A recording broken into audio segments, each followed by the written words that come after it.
What it do? What it do? What it do? How you doing? Back? Yeah, we back. 7? We climbing up there. Yeah, we there. Well, for today we have a special guest for y'all today. My man from west side of Charlotte, very well known in the community, very well known all around. His name rings bells, but I ain't gonna do too much in telling what he can tell you instead of me telling you what the man is. So, my man Anthony Morrow was in the building. How you doing, brother? What's up, baby? Salute. What's up, baby? How you doing? You, bro. It's good to finally get you on here, man. I know, man. It's been a long time coming, man. Love you, man. I appreciate you. My brother always, man. My brother Ra. Man, you know what time it is. Come on, man. Conference we have L. Yeah, no doubt, baby. Love you, man. Y'all some, the up top guys, pause, like real talk. No doubt, baby. You know what I'm saying? And we have great conversations anyway. We've had great conversations. Yes, definitely, brother. So I'm just glad to be here, man. We're happy to have you. I'm glad to be here, bro. I swear. So I'm vibing. So let's just get started. I want to, waiting for an interview for a long time. I want to get started on your background. Where are you from? What was your upbringing like? How did you get into playing basketball? Boom. So, like, basically, my mom put the basketball in my crib. I was like an infant and started playing organized basketball when I was 4 years old through my uncle Roddy Morrow. My whole Morrow side of the family on my mama's side is from West Boulevard, Charlotte, North Carolina. No doubt. Which if I can, and I, we didn't talk about this, but y'all from Queens. I'm from Queens, he's from Jersey. Yep. Queens, you from Jersey. So it's like Newark if you from Jersey or something. Plainfield. Yeah, but I'm saying like it's 20 minutes away from each other. Right, but it's like that where I grew up at, Gotcha. and it's like Queensbridge or Gotcha. something for you from Right. West Boulevard in the 90s. Gotcha. You know what I'm saying? And then is where y'all from. Like, don't get me wrong, but in the 90s, if you from Charlotte, like if you go to camp in like LA or you go to camp like a Nike camp or something like that in New York, they don't know that. Right. But all my homies with us, Right. and we like, man, we don't care about that. We still, where we from. So that's how it was with that growing up. Mom put the basketball in the crib. Shout out to my pops, and then we moved on that. That was my way mentally out. And I know it's like a cliche. A lot of people talk about where they from. I'm not on that. I'm like, bro, at the end of the day, it's a vehicle. Gotcha. To get to the next place in your life. Gotcha. You know what I'm saying? You know what I mean? My kids look at me more so on the business side than just basketball. Gotcha. I didn't want them to just know me from that. And just being from the projects and made some money and make money. Got to continue to have it. Right. So that's what it is. So that's where it came from the beginning. And basketball was my first love before I loved a woman. You know what I'm saying? I ain't gonna lie, I was That's a real. kid. Hell yeah, I swear to God. Yeah, that's real. And I mean, I love women, but I'm just saying in general, that's got what you. You better. you know that. Yeah, so like basketball was that, and then we come into, you find your purpose and your passion, and you use that as a vehicle. Right. Coming from that element. And Gotcha. that's why I got where we at now. Now we got business with. So you being from West Charlotte, you were in West Charlotte. Your mom put the basketball, gave you that vehicle to start playing ball, and your passion came from that. How did you? And I know you went to high school. Where'd you go to high school at? But I went to South Meck first, and at the time they had a superintendent that I felt like they manipulated the districts. Okay, because I should have went to West Meck where my mom and my whole side of my Morrow family went. Because we were still Kings Park, Boulevard Homes, Little Rock Apartments at the time, Sandhurst, all that, Parker Heights. And I'm like, why do I have to go all the way to South Mecklenburg. And then the homies down the corridor, if you from West Boulevard, you know what I'm talking about, they went to Alexander Graham and they went to Myers Park. Why am I going to South Meck, ma? If it's one wreck in our city on the way to school, we an hour late to school. Yeah.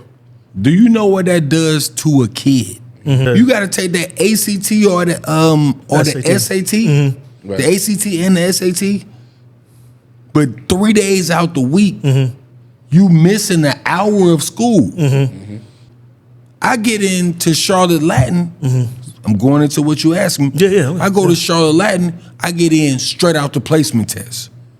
They're like, no, you already know what you're talking about. You already smart enough to get in here. Like, you don't have a problem. Right. How didn't I pass this for 3 times at South Mecklenburg? Right. Yeah, that's crazy. And I see what these kids have going on now. That's why everything we'll get it. I guess we'll get into it. Like with the foundation, with my foundation, Anthony Morrow Charities.org, if you want to tap in.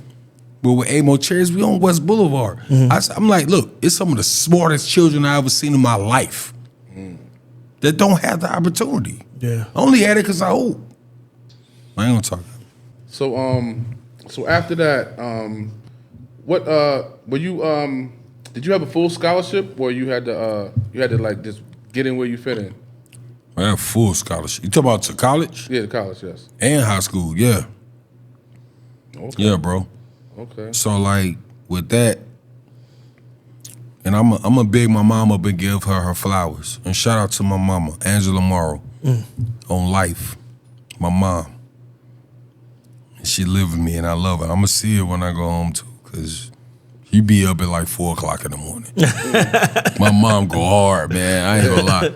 But like my mom, I'm gonna tell you something about my mama, Angelia Morrow. Oh God. West Boulevard legend. My mom told me when I was growing up and was like, at the end of the day, I don't care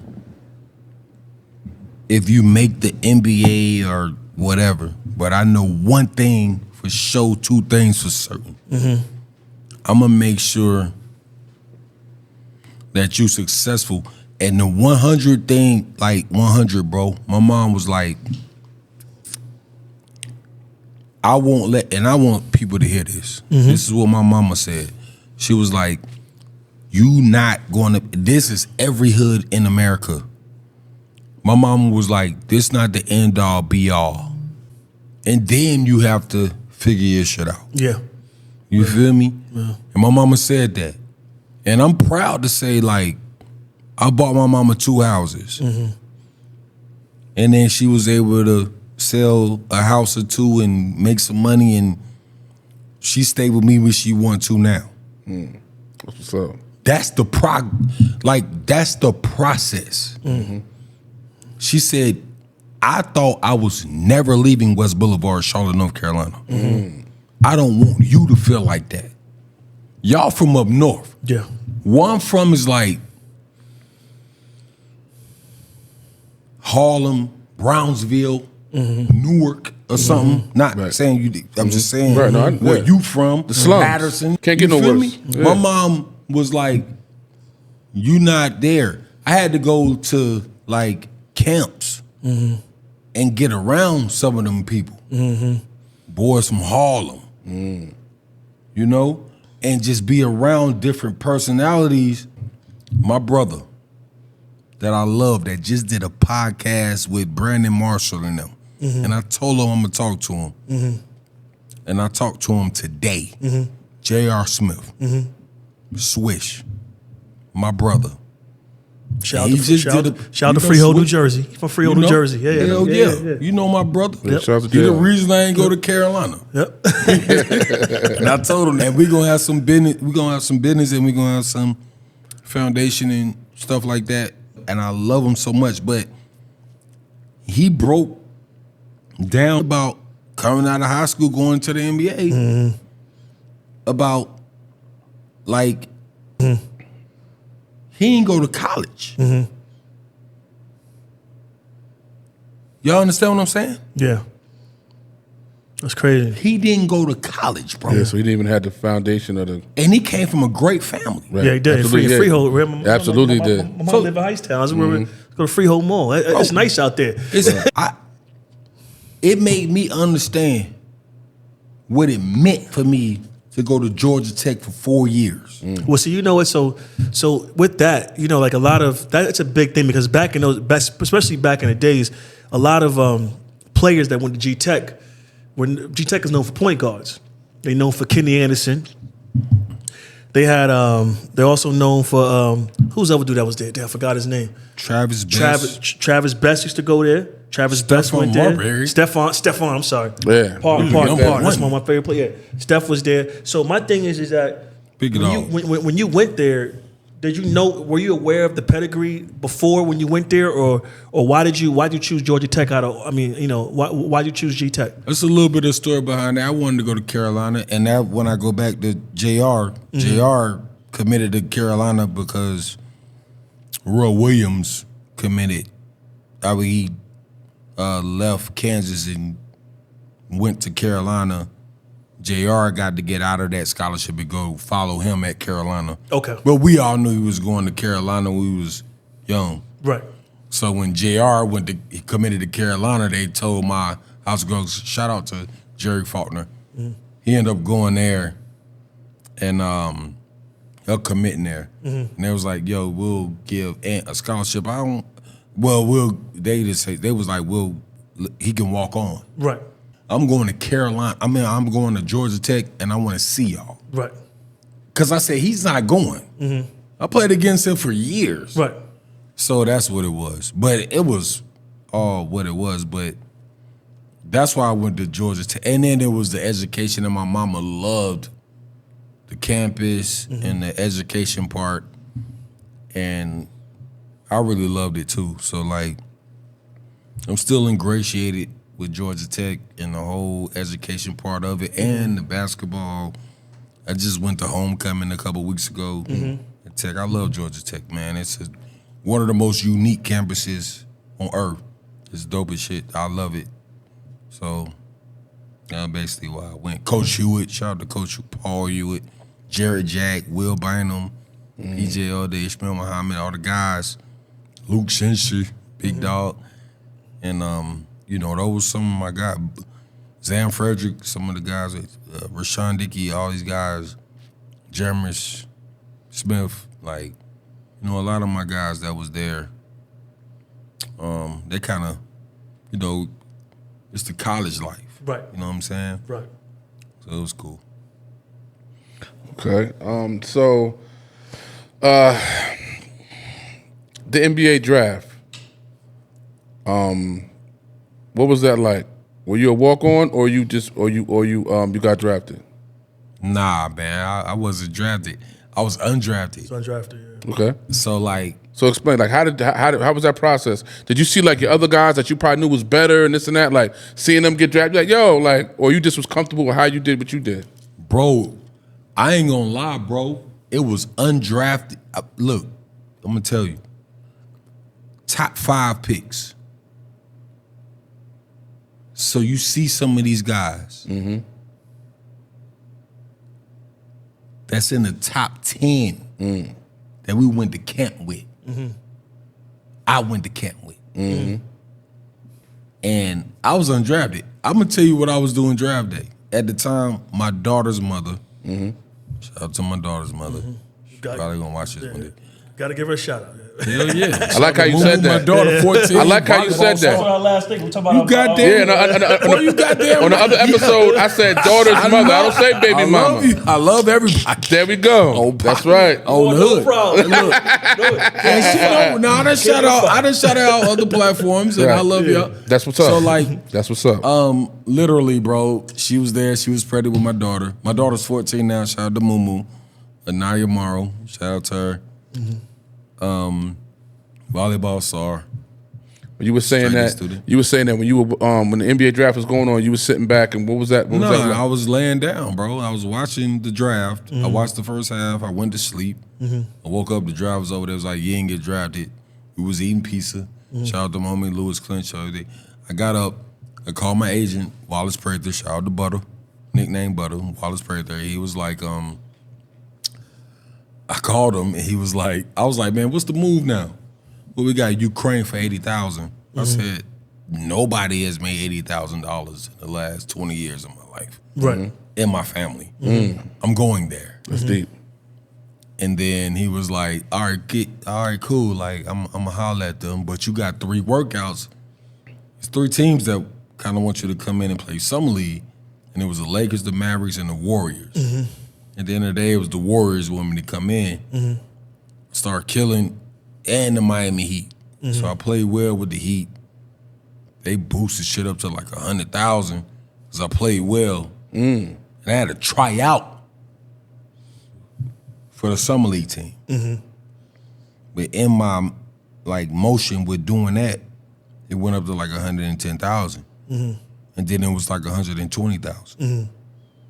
And then he was like, yo, you got to go play for the Warriors. And I'm like, man, I really want to go back to Atlanta because my daughter's mother is pregnant and I want to be with her. So my daughter, you know, I don't know when she coming. He like, nah, you got to go to Vegas. Well, you got to go to Vegas. I went to Vegas. I played for the Warriors. So I was the Miami Heat, played well, went to with the Warriors, played well there. After 3 or 4 games I wasn't playing.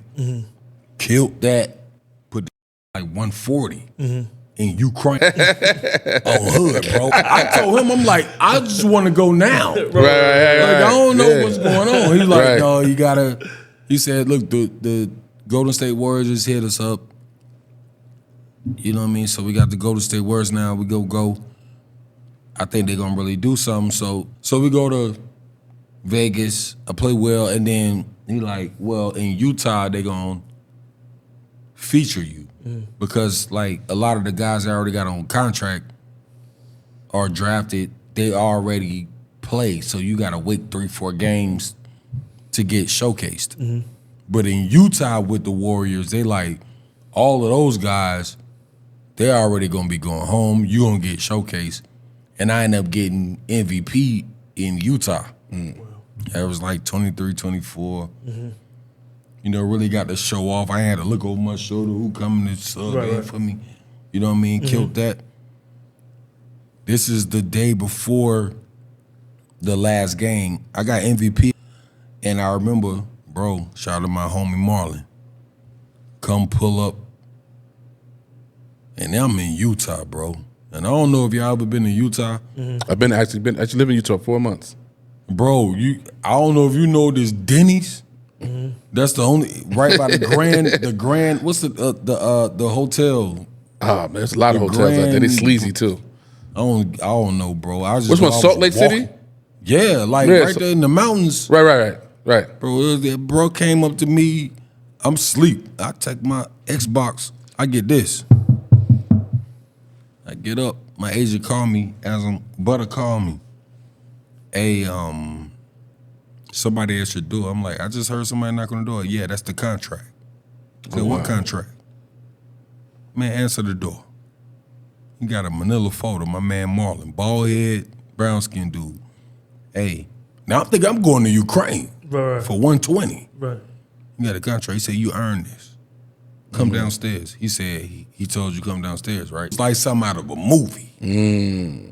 I'm from the projects. I'm like, I called my mama. My mama from the projects. I say, Ma, they just offered me a contract just now. Signed with the Warriors. With the Warriors. I said, yeah, Ma, I got MVP. They just told me. Mom like this. Stop breathing. I said, Mom, do not hyperventilate. I still got to make the team. Right. And I go sign that contract, and that's the first time I actually understood how to read and sign the contract. Which is very important. Hell yeah, that's why I always show love to my bro. My agent went to Cornell, and he's sitting here like us. He a real one. Yeah. You feel me? That's Wallace Prather. That's Buddy. He went to Cornell. Wow. That's what's up. Wow. So you get. I so ain't you even get- tell you that. I ain't even Yeah. give you the whole story. Yeah. So you never. So you get that contract, and that's like life changing. That's like life changing, right? It's different. Totally different. You're, you know, how did you feel going from West Charlotte to going to being an instant, you know, in that tax bracket? How were you feeling? What was your feelings like? Like did you process it immediately, or did it take time to set in? And how'd your family process it and everything else? Honestly, bro, for me, it was more. It was the influence. Elaborate. What do you mean influence? It was like I knew I had a daughter on the way. Gotcha. So I was like, I didn't have like my sons and Suge, and I didn't have none of that. Right. At that point. Right. So it was more about my daughter. So like for me, it was like I want to do everything that I wanted to do when I got some money. Mm-hmm. But my thing was like, which is kind of crazy, bro. I just got off the phone with my cousin about this earlier. It was more about like, you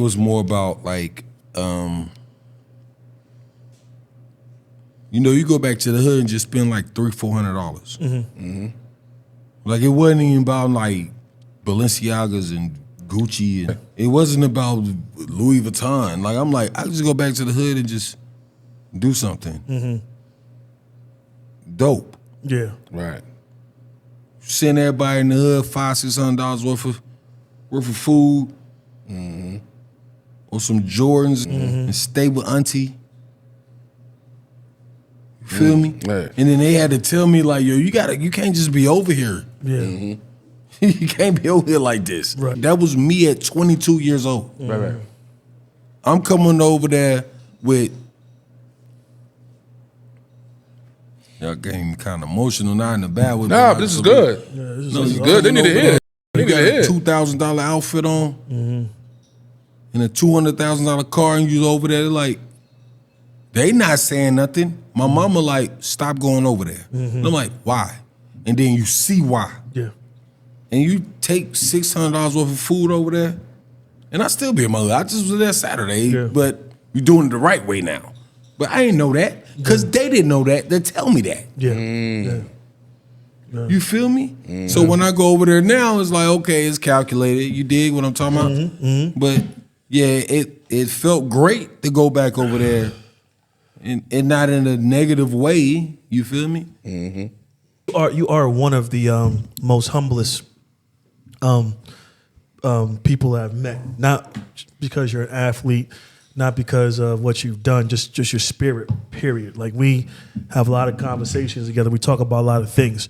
One of our best conversations that I've ever had with you was when it was me, you, and Linda Little at the bar. Yeah, and we were actually you guys were actually explaining to me how it doesn't matter if you play football or basketball, the politics involved in professional sports. Where so if you have a new head coach that comes in or whatever, they're going to bring their people in. It's kind of like corporate America. When you have a CEO comes in, he's going to bring a guy under him. Then he wants his people to be in there. How did you deal with transition as far as being in the league? And you went from you say you're with the Warriors and you're with a head coach that believes in you, but then they get somebody else in and they bring their own team in, their own infrastructure, and you're not part of the picture no more. How'd you deal with that? How did elaborate on that? And me and L have had shout out to Leonard Little. Shout out to L. Shout out L to gonna L. be on here soon. L know what time. L, you better bring your ass. Where the camera at? L, bring your ass. You gotta come on here. This is dope, bro. But that's my guy. But no, it's politics of sports. You know, when I was playing, me and L done had these conversations before, but like me and Leonard Little, me and L, we've had these conversations before. But it's like when they want to bring you in, they draft over you. This is the politics of professional sports. I'm cooking, bro, every day of my life. Right. He's not better than me. Nothing's better. I'm cooking them. And they like get to the point where an assistant coach, and some of these assistant coaches are head coaches now around the league, and they'll tell you, hey man, I need you to like kind of take him under your wing. Take him under the wing.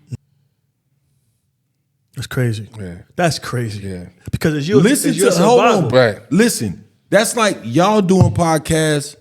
Baby girl right here, she doing what she doing, and somebody say, "Hey, you work for me now, but I want you to groom her, but I'm gonna give her $20 million." That shit goes on. But you know way more. Hey, listen. Yeah. No, that's real. I can't do it. Hey, we not holding back on this. No, absolutely not. And they know. That's why I don't have no filter. I know what they do. That's real. That's why they never say nothing. Yeah. Because they're going to make their salary. Yep. You feel me? Yeah. That's real shit. And he going to tell me, hey, man, I need you to holler at him. And he be airballing. 10 o'clock in the morning, 5 on none.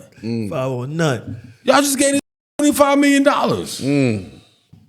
Do y'all hear what I'm saying? Like, these are the politics. I definitely did. Bro, this is the politics of professional sports. And listen, you know I work. I'm sorry, bro. I'm going crazy. No, you're not going Not crazy. crazy, Right. but I'm You're just right. saying. You know, That's listen. like somebody coming in and telling y'all, hey, look, we own this. Right. But we need y'all to groom him. Yeah. But we'll give y'all $2 million each that y'all got to split. We giving him $25 million. Yeah, it's crazy. Right. That's crazy. Well, Come on, bro. Right. That's wild. Ain't For Fucking real. around. move on. For real.